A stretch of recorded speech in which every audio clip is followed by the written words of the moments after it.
día, el título de esta ponencia es Laredo para los laredenses, la labor de la crónica en la defensa de los derechos de los mexicotejanos de 1910 a 1912. Antes de comenzar, quiero destacar un poco de a qué se refiere con esta terminología de mexicotejanos con J.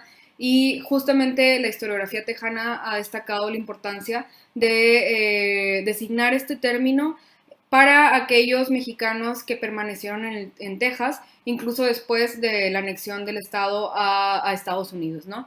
Y cuando me refiero a anglos o anglosajones, es justamente para designar aquellos grupos de personas o personas que llegaron a establecerse en Texas después de la guerra México-Estados Unidos y provenían de un grupo etnorracial anglosajón. Y bueno, el objetivo principal de esta ponencia es tratar de entender en qué condiciones nació la crónica y cómo es que se fue figurando como un periódico sumamente importante en la región y en la comunidad, ¿no?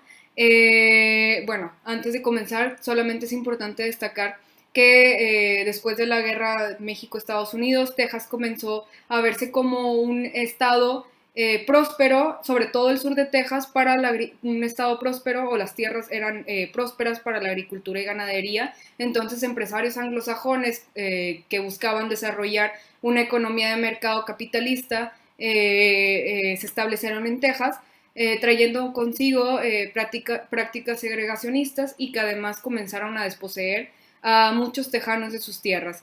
Y con esto también empezaron a hacer que los tejanos que anteriormente tenían el poder político en el Estado lo empezaran a perder. Y también, por ejemplo, muchos de los niños, sobre todo en las zonas como el Valle del Río Grande en San Antonio, empezaron también a ser excluidos en las escuelas públicas, cuestión que empezó a molestar mucho a los tejanos y sobre todo a la gente de Laredo. Eh, ¿Y por qué menciono sobre todo a la gente de Laredo? Porque justamente en Laredo no se experimentó ese cambio. A diferencia de otras ciudades, los anglos que llegaron tuvieron que adaptarse a las normas de los tejanos laredenses, justamente porque su presencia política y su poder político eran suficientemente fuertes, ¿no? Entonces, los tejanos que llegaron, perdón, los anglosajones que llegaron a esta ciudad se adaptaron a las normas mexicanas o mexicotejanas, ¿no? También otra cuestión importante a aclarar es que si bien en muchas zonas de Texas, como en el Valle del Río Grande, en San Antonio, los problemas o las tensiones políticas se debieron a una cuestión etnorracial, es decir, esta dicotomía famosa entre anglos y mexicanos, en Laredo o más bien puede destacarse que los problemas políticos se debían más bien a tensiones de la misma élite política que estaban buscando imponer su ideología.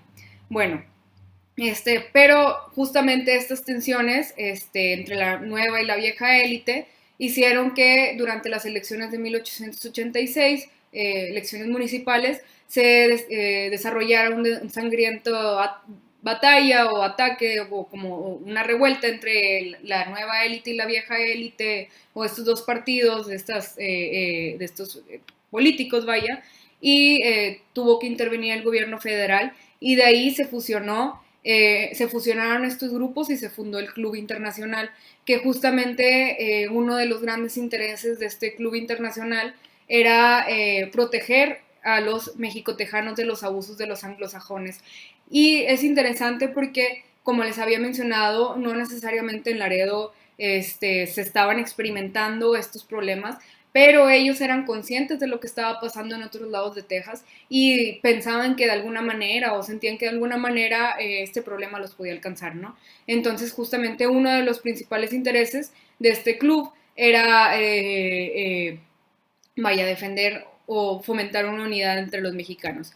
Y bueno, a través de este club también se fue formando una clase social, y lo digo como una clase social justamente porque está este historiador, Elliot Young, su trabajo muy interesante donde menciona que se fue formando una clase social que no puede encasillarse dentro de las categorías clásicas marxistas del proletariado burguesía, sino más bien entenderla como una clase en donde más bien lo que te hacía pertenecer a ella era unos comportamientos de acuerdo a las normas morales y sociales que ellos consideraban eran aptas o eran las adecuadas, y que justamente estas normas vienen de este contexto modernista o capitalista y positivista, como mencionan otros historiadores, de que la perfección humana se podría atraer a través, o más bien conseguir a través del mejoramiento intelectual, material y moral, ¿no?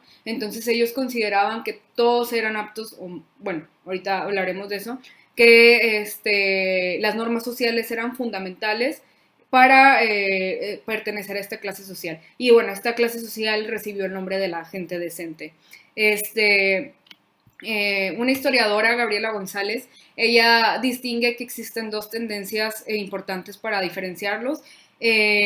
Los primeros son los del cambio social y redención cultural, que ellos creían que justamente todas las personas, incluyendo las personas con menor estatus socioeconómico, podrían redimirse a través de la educación, ¿no? Y todos podrían elevar su estatus social si eran inmersas, ¿no?, en el mundo educativo, intelectual.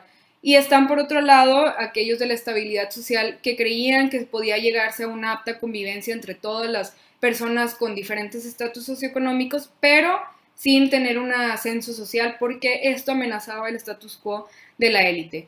Y bueno, en este último no me voy a enfocar, más bien hablaré un poco más del primero, porque justamente la familia Hidar, quienes fueron los fundadores de la crónica, pregonaron las ideas del cambio social y la redención cultural, ¿no?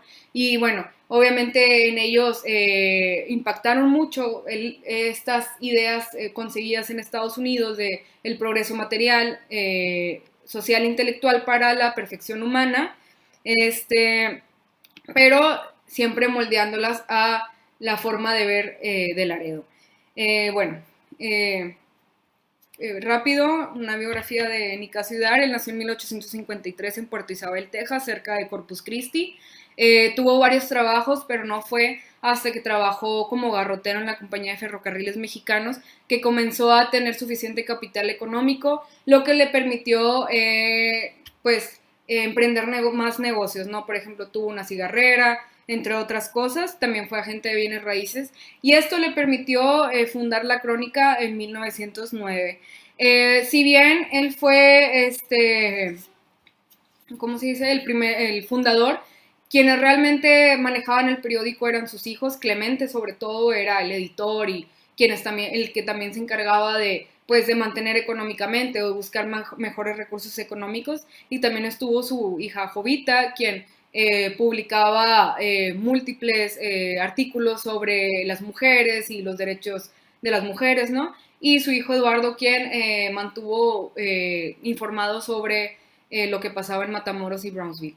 Este periódico se sostenía principalmente gracias a los anuncios que se publicaban, y para 1914 llegó a tener un tiraje de 4.500 ejemplares por semana. Era un semanario. Y bueno, para mí existen tres factores que condicionaron a la crónica como un periódico importante en la región. Obviamente, más allá de lo ya mencionado, que era un periódico que se encargaba por defender los derechos de los mexicotejanos y que comenzaron a vislumbrar lo que estaba pasando en Texas. Justamente, de hecho, una de las grandes labores que hicieron, y que bueno, muchos se la agradecieron, era que ellos hicieron una ardua investigación de cómo estaban siendo excluidos los niños en las escuelas públicas. Y justamente esta investigación nació porque pensaban que los cónsules mexicanos no habían hecho bien el trabajo. Entonces ellos empezaron a enojarse, a molestarse por el mal trabajo hecho por el gobierno mexicano, y a través de amigos conocidos que vivían en otras zonas de Texas, porque como les menciono, en Laredo no sucedía eso, se dieron cuenta de lo que estaba pasando y lo difundieron, ¿no?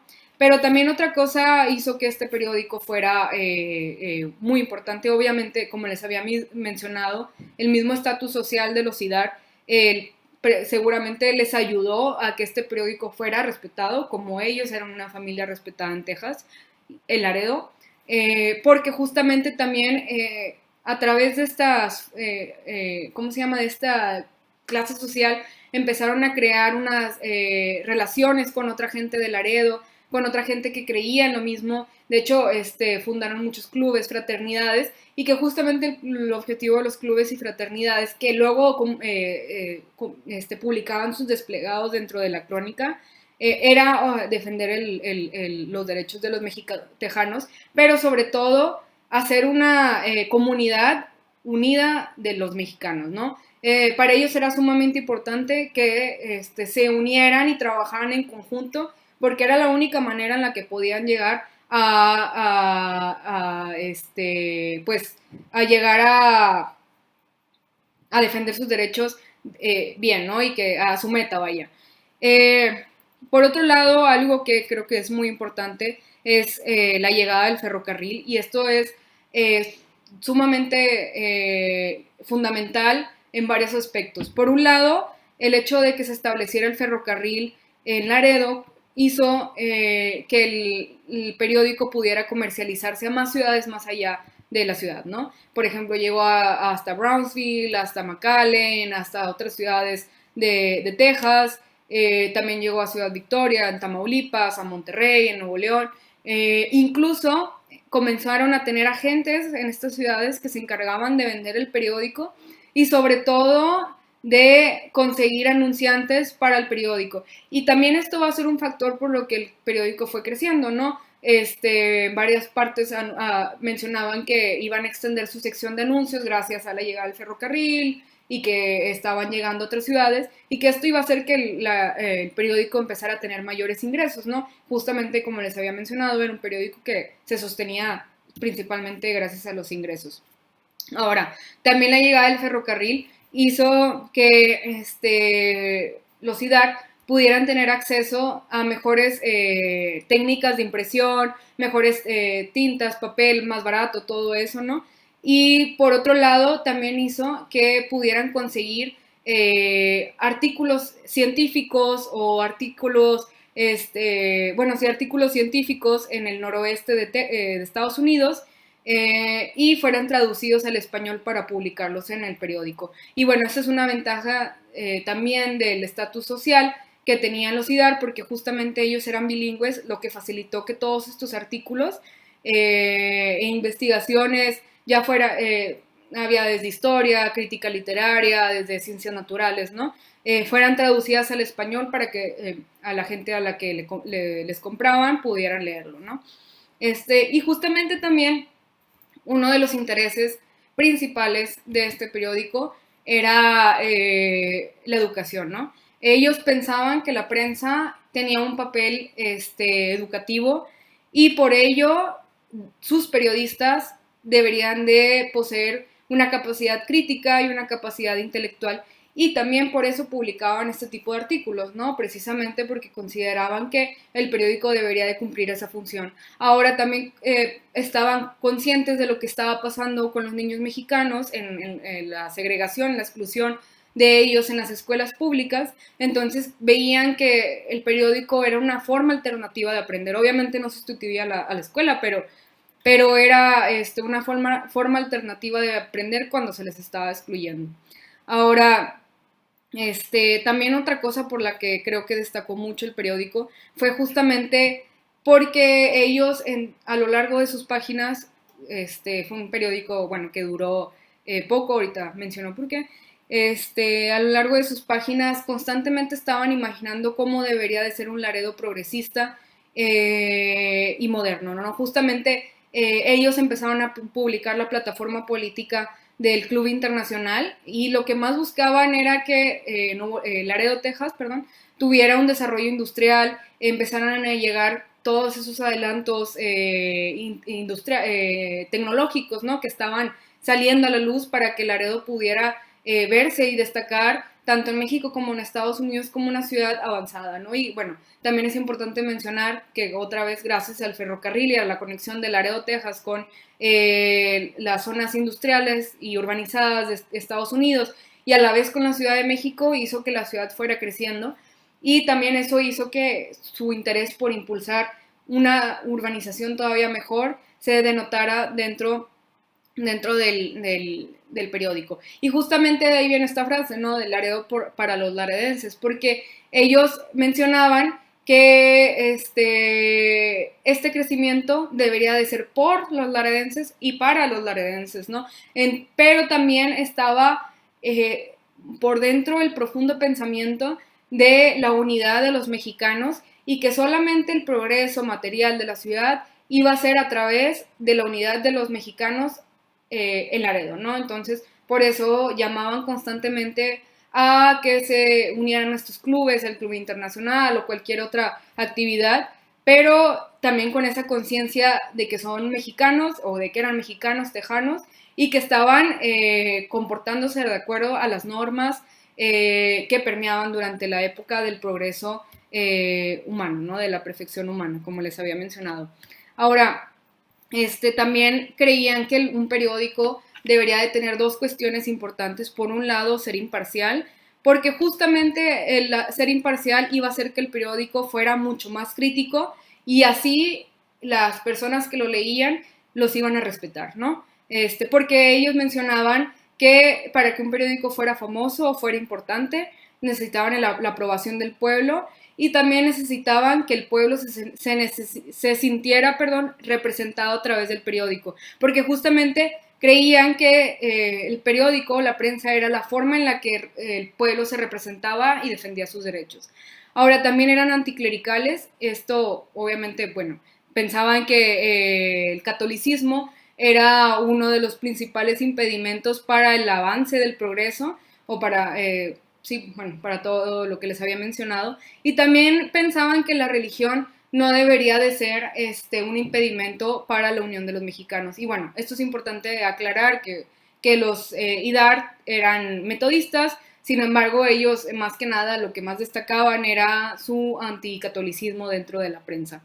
Y bueno, también consideraban que un buen periodista debería de tener conocimientos generales, debería ser crítico, y debería de existir una unión entre periodistas, ¿no? Ahora, una de las preguntas que me hago es qué realmente tan imparcial era, ¿no? Porque al final de cuentas ellos pregonaban esta idea de imparcialidad, pero finalmente estaban publicando la plataforma política de lo que sería un partido, ¿no? En ese entonces. Y también al final de cuentas, por ejemplo, cuando iban a hacer las elecciones en otras ciudades como en San Antonio, si no me mal recuerdo, comenzaban hablando, nosotros somos imparciales, pero le sugerimos que vote por tal persona porque pues es la mejor opción, ¿no? Entonces yo considero que quizás también era una estrategia de convencimiento, ¿no? De venderse como un periódico imparcial y al final guiar esta opinión hacia lo que más le convenciera. Ahora,